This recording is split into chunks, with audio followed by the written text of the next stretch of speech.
Okay, so this is the topic on Cornerstone Pages, definitely really important one to go through here, and I'll talk it through, and I'm going to also add some additional videos just to bring out some individual points later on. So Cornerstone's definitely a critical part of the strategy to get ranked and provide value and content that people want to read and Google wants to rank. So as I said, Cornerstone Pages, often called pillar page, it's a page that is targeted at keywords, particularly a primary keyword with other related keywords, and it's a piece of substantive content. It forms an important part of your website and obviously supports your SEO. I'd recommend a small business website typically have 4 to 5 cornerstone pages, and often they align to either the locations you're targeting or specific niche services that you're already offering. And we can bring all this together with a number of the sort of high SEO principles that we've already talked about earlier on. So here's a step-by-step process. So first of all is choose one of your target keywords in mind. I would typically always put the target keywords as an H1 title at the top, which I said earlier on. I would then also think about the sort of related keywords that would also support this Cornerstone page. So if I was writing about wedding photographer, I would also have wedding photography style, wedding photography venues, wedding venues rather, that sort of thing. As I say, you can use a tool like SE Ranking or a number of the other tools that I've mentioned earlier on, but that's going to be really important just to understand what you're writing about. Then you want to decide your word count.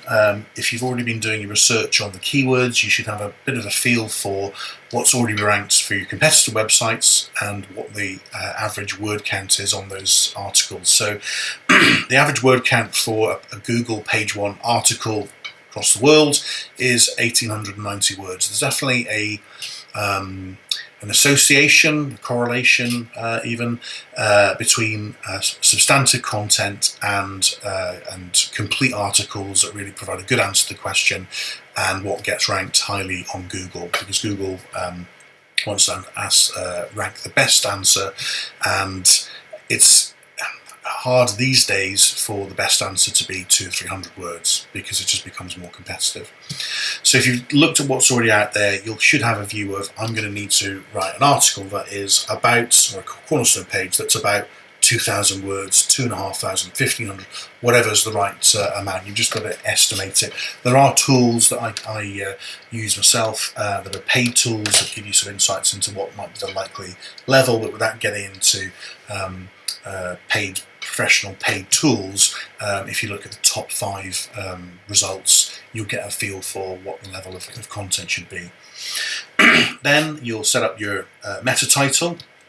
As I've already said, what we're looking to do is to do target keyword first, and then we'll do a qualifier, and our qualifier is the information that we want to put in there to say encourage our users or people who've seen the search result to click through. So for example here I'm using 360 virtual tours as a keyword that I would want to target, and I'm saying showcase your business premises. I'm trying to appeal to business people who would want to promote their locations, so that's my qualifier.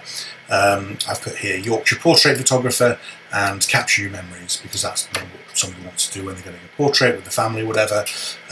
Leads emergency plumber is the keyword, and I've put in 5-star rated professional to show trust and credibility. And all these ones here is whatever your sales pitch is to promote your business. You'll probably have your own strap lines or whatever. Put those in there to encourage click through.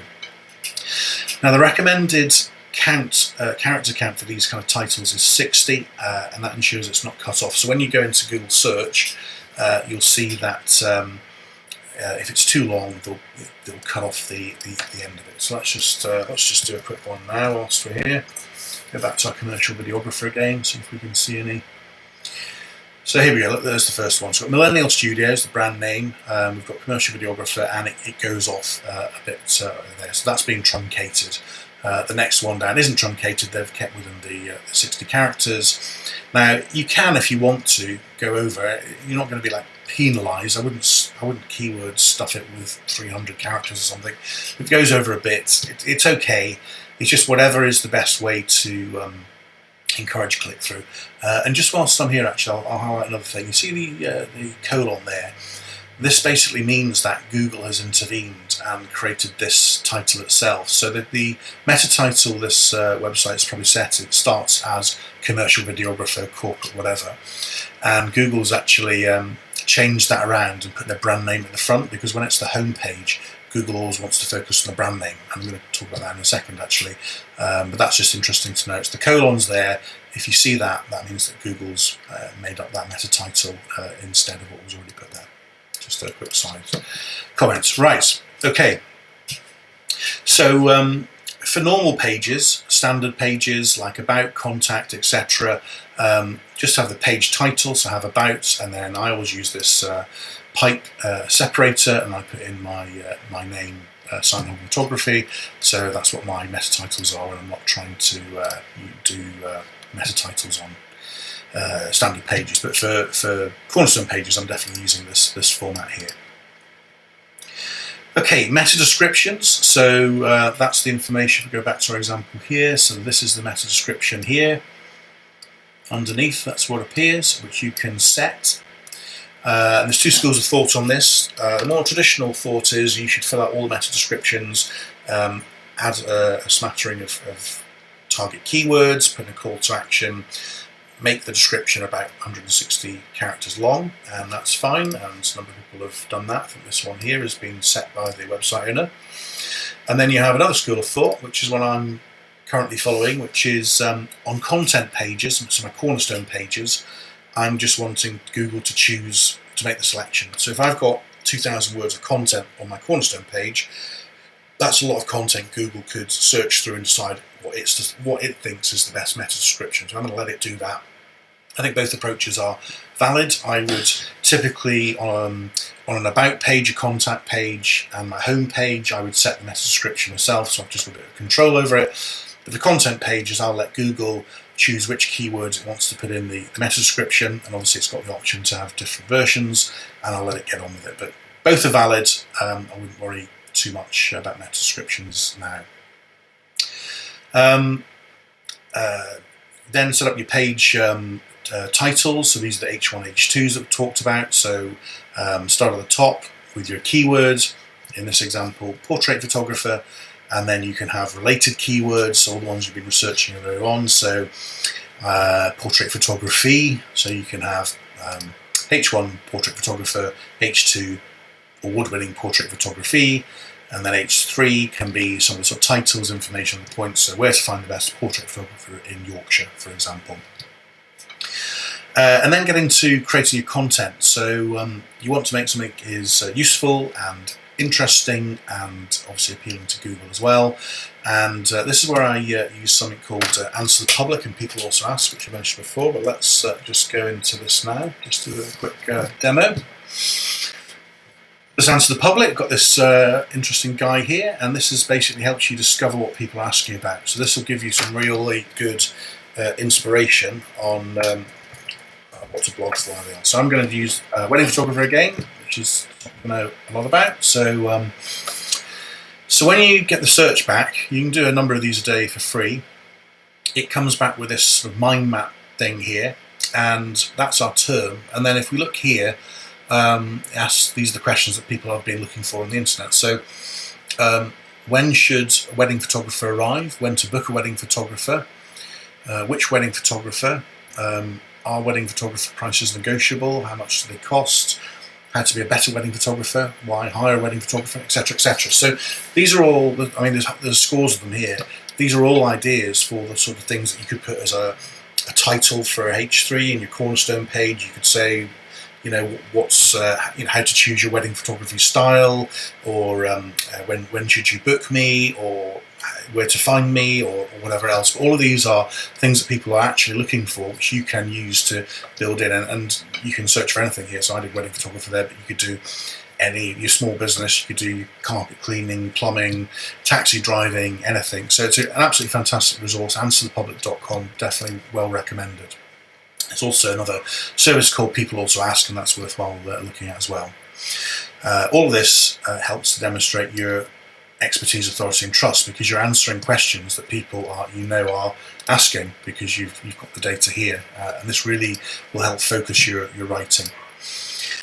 Okay, so how to enrich your content. So this will also hopefully give you some ideas on how to, I'm going to say pad out, that's not the right word, boost your content and make it more interesting for your users, for Google.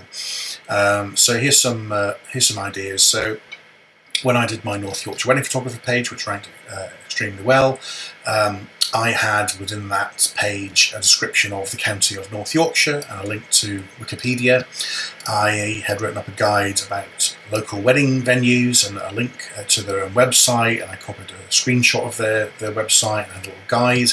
I had a list of suppliers and a little write-up and some links in there as well. I had links to some local publications, and you can reference local directories and press if you've been featured in local magazines. I put together a Google map, which is a great technique. I'll do a little session on that later on. So I did a Google map of all North Yorkshire wedding venues, and that was a great resource that I could embed in the page. People are going to look at that, going to spend more time on your page, and again, it's a useful resource. And other things, local awards, if you've won something like 3 Best Rated, or any of the wedding event awards, like from the Guild or anything like that, absolutely fantastic. You put all those in. Images, you definitely want images, particularly obviously if you work in a creative space, you want to do that, but also if any business that you're in, you want to be able to put that together like that. The more images, I don't know, the more images the better. I'd say a minimum of 10 images. You want to avoid a sort of wall of text, so just have enough to break it up and space it out nicely. YouTube video, that's another great thing to be able to add in. YouTube's obviously owned by Google, so that's something that they're going to appreciate if you put on their page. Videos are engaging, people want to watch videos for longer, and that's something that really helps. Takes a little bit of time to put it together, and I'm going to do a separate section on YouTube videos anyway, but that's going to be useful. Still working up some ideas here. I've mentioned Google Maps, custom map, that's going to be a really good resource. Bulleted lists is really useful, again, to structure data, tables and kind of more ideas, infographics, if you wanted to get something put together that you could put on Fiverr or something that somebody could share. People might be able to use it on different blogs, or that's a great idea. Audio, if you want to just embed a SoundCloud or a recording. There are other ideas as well. I'm just trying to give you a flavour of some of the things that are going to be really interesting, and for certain niches, certain businesses, you go, oh brilliant, I can put in audio, that will work really well. So if you're a music teacher, for example, that would be excellent, put that in there, anything that's relevant. And that's what you're hoping to do. You're hoping to provide something that's useful, that is relevant. You're not trying to just spam the page, and it's not a question of, oh well, if I put in an image and a video and a Google map and a bulleted list and a table and infographic, then I'll definitely rank. Have a think about what your clients, your visitors to your website want to see and would be useful. If it is useful, they'll spend more time reviewing the content, they'll spend more time on your website. Google will see this, it's a virtuous circle, and then Google will want to start ranking your site even more. Okay, so that's Cornerstone Pages. I hope that's going to give you a good idea of what to do. I'm going to do some separate videos which I'll embed in here and take different niches and try and do an example of a Cornerstone page, and I'll go through this process just to add to it, but that's just to give you an overview of all of the different areas. And then, as I say, in terms of action steps, ensure the page is well laid out, write the content. 2,000 words is probably a good rule of thumb. Use something like SEO Quake to check it. There's also a link here to page word count checker. And I guess final action steps is when you make your Cornerstone Pages, make sure you have links pointing to the page and going out. And because it's an important page, make sure you point as many links to the Cornerstone Pages as possible. So if you write a blog post as a supporting article, point the link back to that page. Okay, that's everything for now. I'll go on to the next lesson.